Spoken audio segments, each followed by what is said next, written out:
नमस्कार।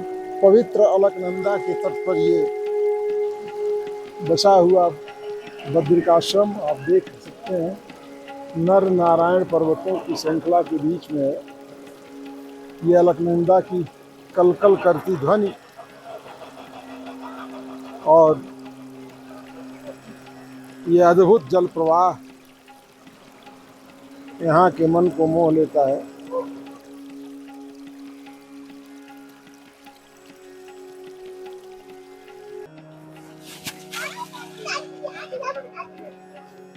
कभी देश के अंतिम गांव कहे जाने वाले माड़ा में आज हम हैं और इसे अब पहला गांव कहा जाता है। चलिए आपको माड़ा का दर्शन करवाते हैं। ये माड़ा का प्रवेश द्वार है और आप देख सकते हैं कि हजारों सैकड़ों लोग इन सकरी गलियों में इस तीर्थ का दर्शन करने आ रहे हैं। ये तीर्थ है, यहाँ बहुत सारे मंदिर हैं। देश का मान इसको कहते हैं। दाहिने बाएं एकदम सुसज्जित दुकानें, हस्त निर्मित सामानों की एक बड़ी बाजार है। यहाँ काफ़ी विकास हो चुका है, पक्के मकान यहाँ बन चुके हैं।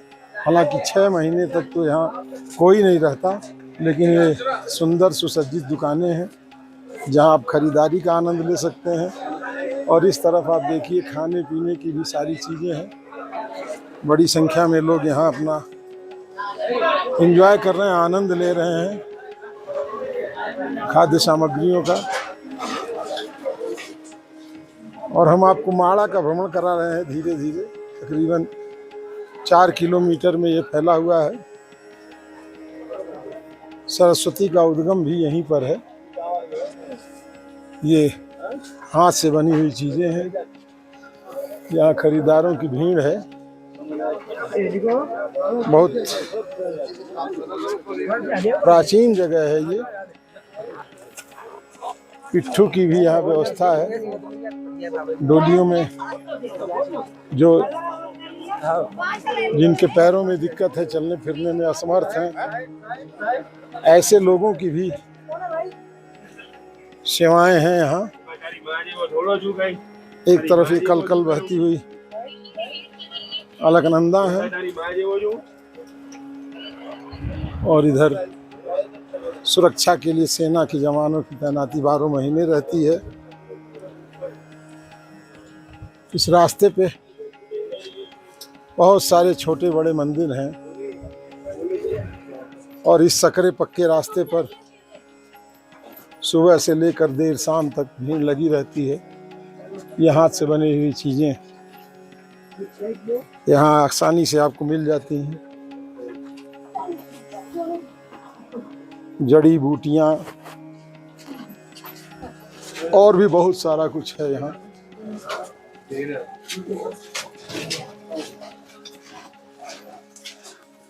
यहाँ यात्रियों के लिए डोली की सुविधा भी है।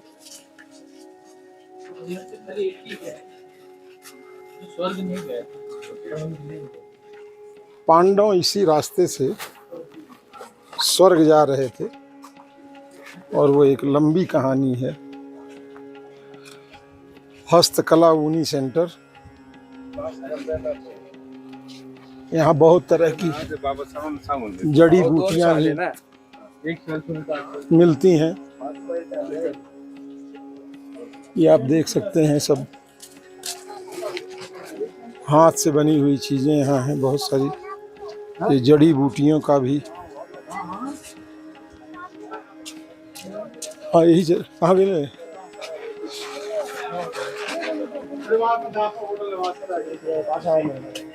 ये छोटे यहाँ देवालय हैं बहुत सारे।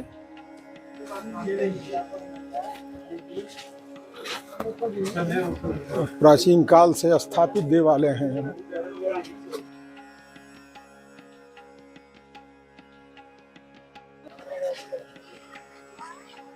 माड़ा गांव में ये घंटाकरण महादेव का मंदिर है, जिसका शिखर दर्शन आप कर लें। और ये ऊंची पहाड़ियां हैं चारों तरफ, आप देख सकते हैं। और घंटाकरण महावीर का ये दिव्य मंदिर।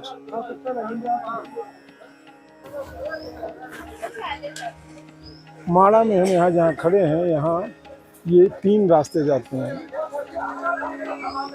ये अस्थाई पुलिस चौकी माड़ा है। यहाँ ये जो आपको रास्ता दिख रहा है,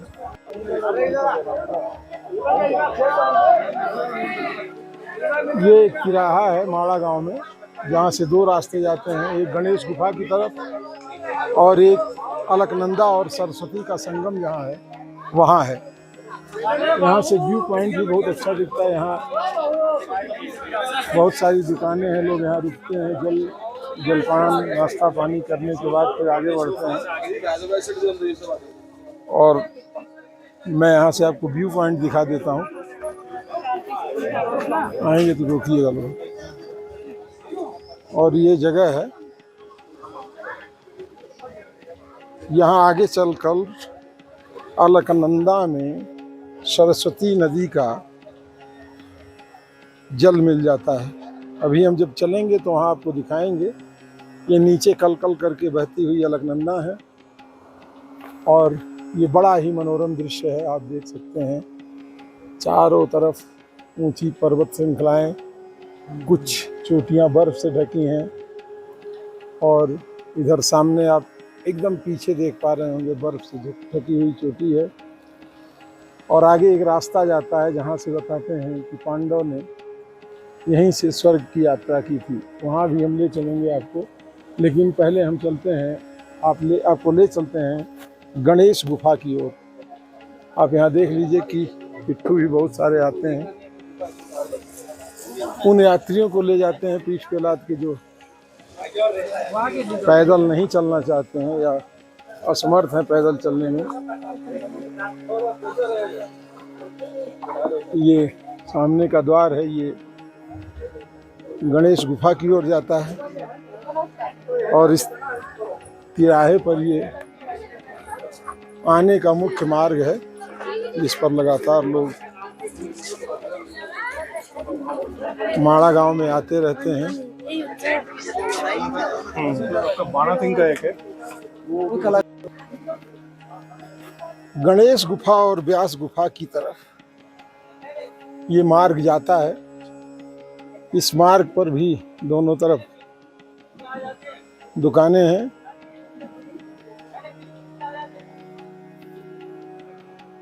और ये मार्ग गणेश गुफा की तरफ चला जाता है।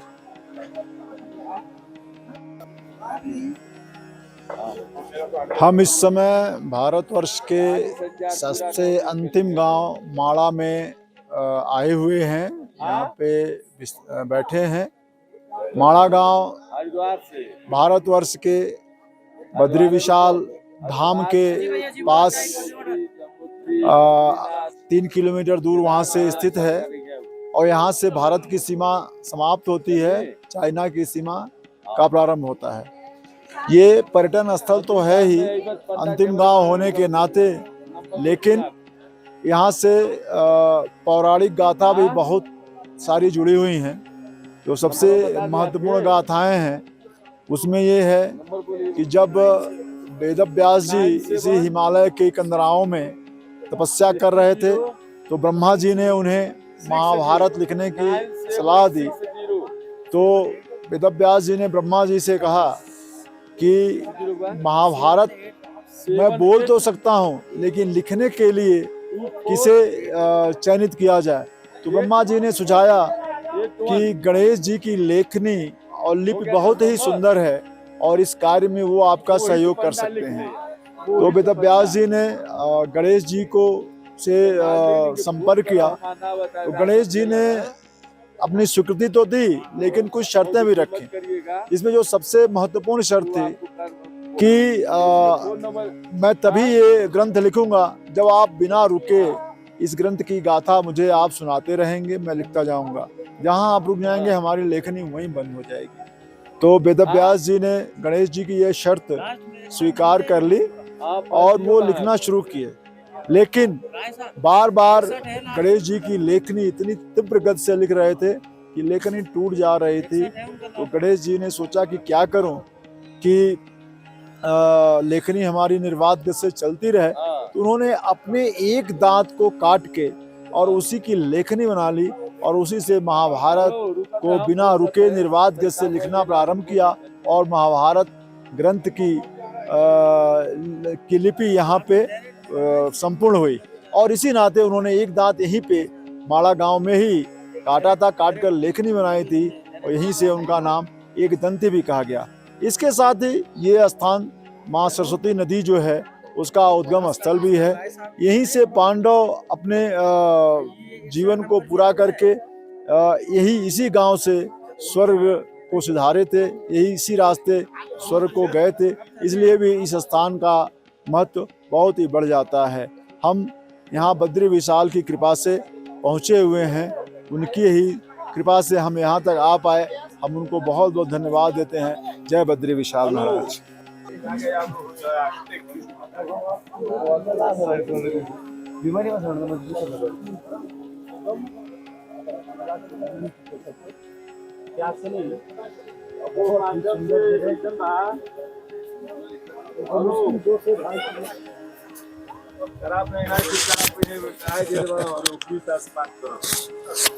बमुश्किल 2 से 2.5 किलोमीटर के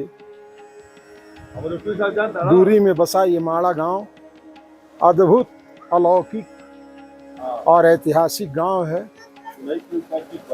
महाभारत की रचना गणेश जी ने यहीं गणेश गुफा में की थी और हम अब सरस्वती के उद्गम स्थल के बाद आपको गणेश गुफा का भी दर्शन कराएंगे। एक तरफ कलकल करके बहती हुई अलकनंदा और दूसरे तरफ विस्तारित माड़ा गांव।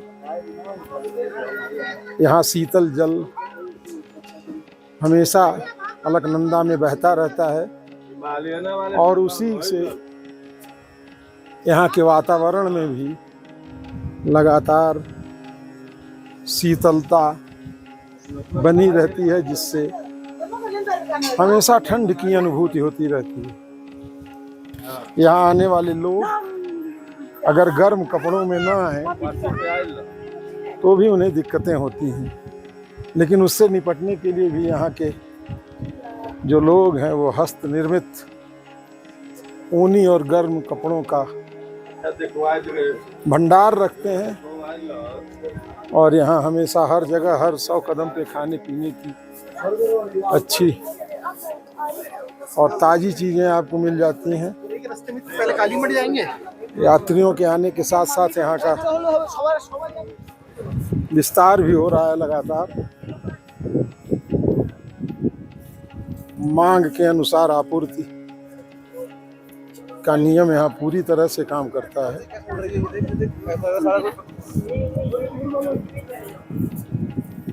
ये हमारा गांव एकदम धीरे धीरे और आधुनिक होता जा रहा है। लोग कहते हैं कि माड़ा आने के बाद लक्ष्मी की कृपा सब पर जरूर बरसती है।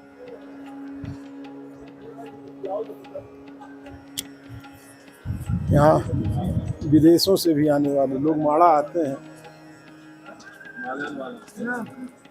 और सरस्वती के इस उद्गम स्थल पर पहुँचते हैं। व्यास गुफा के साथ ही गणेश गुफा का भी दर्शन करते हैं। ये सुंदर पौधे आप देख लीजिए, हरियाली है। ये बड़ा ही सुंदर जगह है और यहाँ पर लगातार निर्माण कार्य भी हो रहा है। सब कुछ बना हुआ है। आगे भीम शिला है, भीम ने उस शिला को गिराया था। लोग कहते हैं कि यहाँ अलकनंदा को पार करने के लिए भीम ने एक शिला अलकनंदा के ऊपर रख दी थी,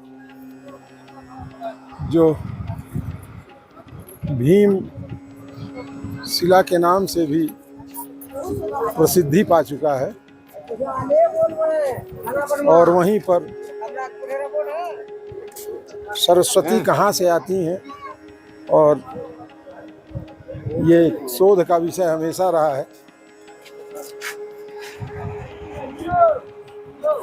और इसी भीमशिला के बाद पांडव स्वर्ग के लिए आगे बढ़े थे।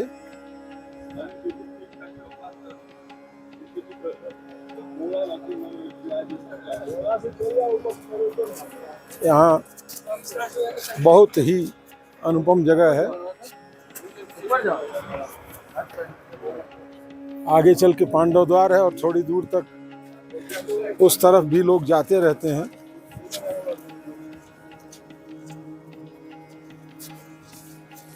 बहुत ही मनोरम जगह है ये और अद्भुत भी है। कल कल नाद करती हुई अलकनंदा यहाँ मन को भी शीतलता प्रदान कर रही हैं।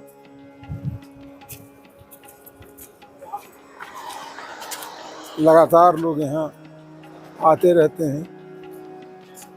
भीमशिला से पार चलेंगे। भीमशिला से आपको हम सरस्वती का उद्गम स्थल तो दिखाएंगे ही, और भीमशिला के उस पार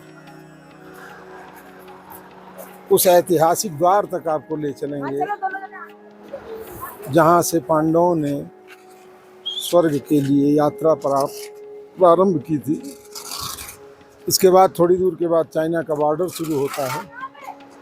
ये हमारे भारत और चीन की सीमा से सटा हुआ ऐतिहासिक माड़ा गांव जो है, ये इसका नाम अब पहले गांव के रूप में हो गया है कि भारत का प्रथम गांव।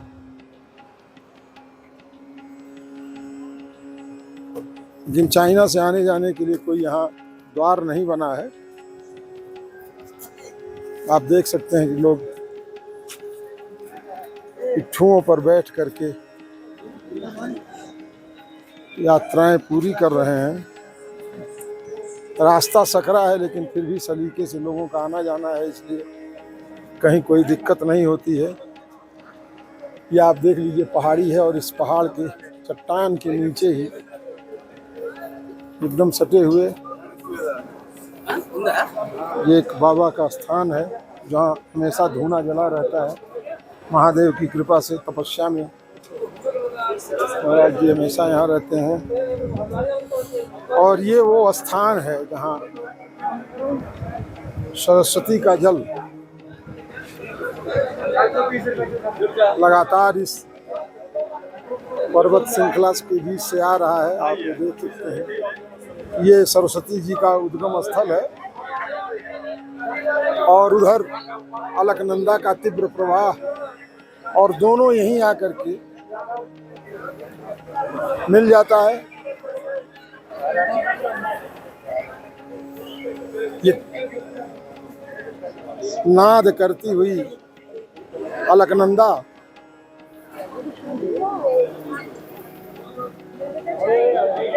और ये सरस्वती का उद्गम स्थल। एक नया मंदिर यहाँ निर्मित हो गया है और अलकनंदा को पार करने के लिए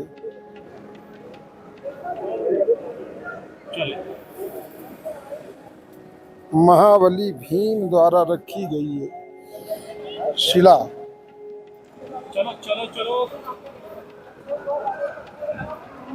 यहाँ सरस्वती के जल के लिए प्लास्टिक के पात्र बेचने वाले भी बहुत सारे हैं। और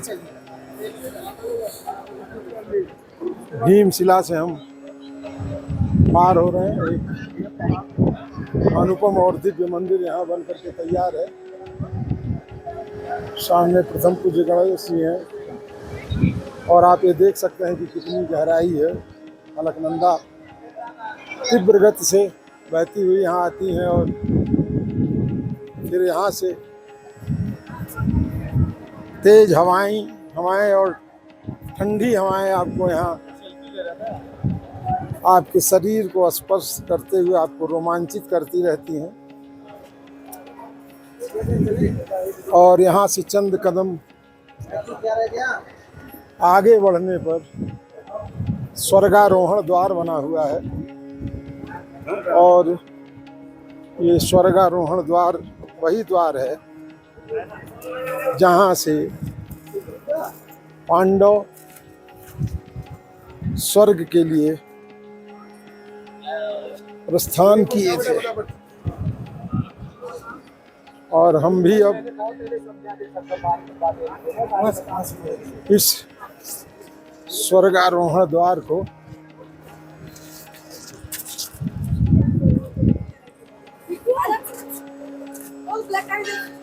यह है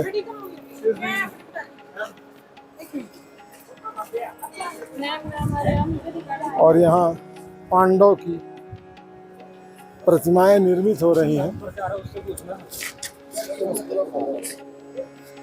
काफी दिनों से ये प्रतीक्षारत हैं कि कब इनमें प्राण प्रतिष्ठा हो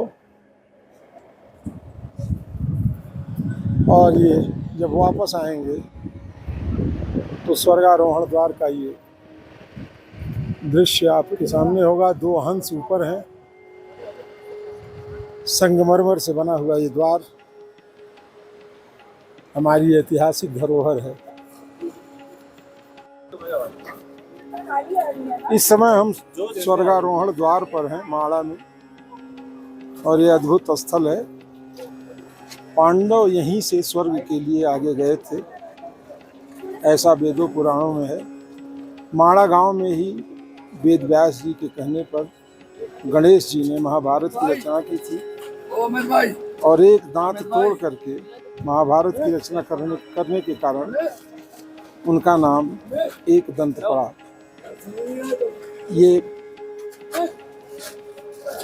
लंबी कहानी है। गणेश जी जब महाभारत की रचना कर रहे थे तो तमाम शर्तों के अनुसार गणेश जी को एक ही बार बैठ करके लिखना था। वेद व्यास जी को एक ही बार में पूरी कहानी सुनानी थी तो कलम बार बार टूट जाती थी और उससे बाधा हो रही थी लेखन में। तो फिर गणेश जी ने अपना एक दांत तोड़ करके उसी की कलम बनाई और पूरा महाभारत लिखा गया।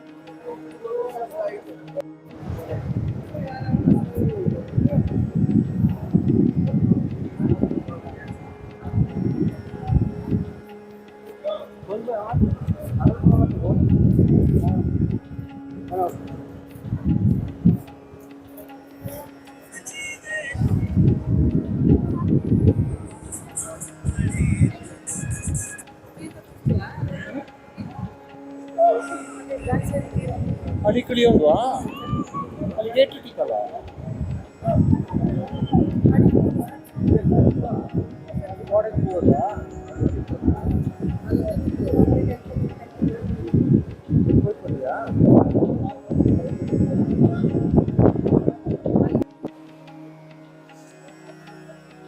ये सामने आपको भगवान गणेश का स्थान बना हुआ है, गणेश गुफा के नाम से।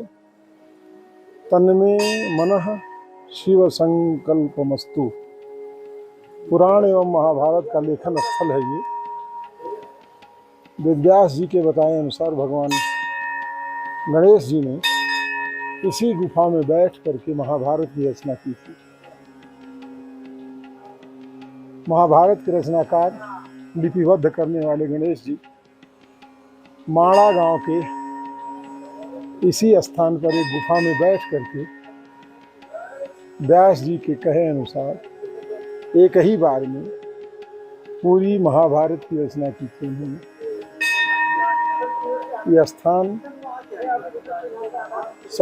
सनातन धर्म के लोगों के लिए और पूरे विश्व के लोगों के लिए जो धर्म ग्रंथों में विश्वास रखते हैं एक महत्वपूर्ण स्थान है गणेश गुफा।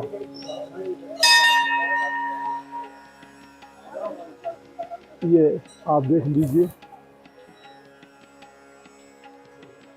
ये स्थान है, ये गणेश गुफा है और यहीं गणेश जी ने महाभारत की रचना की थी। आप हमारे साथ थे माणा गांव की यात्रा पर। हमने आपको यहाँ सरस्वती जी का उद्गम स्थल दिखाया, माणा गांव पूरा घुमाया। ये देश का पहला गांव हो गया है जिसे हम अंतिम गांव कहते थे। यहाँ अच्छी खासी आबादी है और माणा एक ग्राम सभा भी है। यहाँ महत्वपूर्ण ऐतिहासिक 2 स्थल हैं, एक गणेश जी की गुफा, एक वेदव्यास जी की गुफा, और उससे महत्वपूर्ण सरस्वती जी यहाँ विराजमान हैं। हमने आपको दिखाया कि यहीं भीमशिला भी है। स्वर्ग जाने के लिए, स्वर्गारोहण के लिए जब पांडव इस रास्ते से गुजर रहे थे तो उन्होंने उस शिला को रख करके उस पार पहुंचने की युक्ति लगाई थी। आज तो वहाँ एक बड़ा सुंदर सा स्वर्गारोहण द्वार भी बन गया है। तो माणा यात्रा में आप हमारे साथ थे। ये पूरा वीडियो आपको कैसा लगा, ये यात्रा आपको कैसी लगी, हमें कमेंट बॉक्स में बताइएगा। अगर हमारे चैनल को यूट्यूब पे देख रहे हैं तो सब्सक्राइब करें, और फेसबुक पे देख रहे हैं तो फॉलो करें, लाइक करें और अपनी राय जरूर दें। जय बद्री।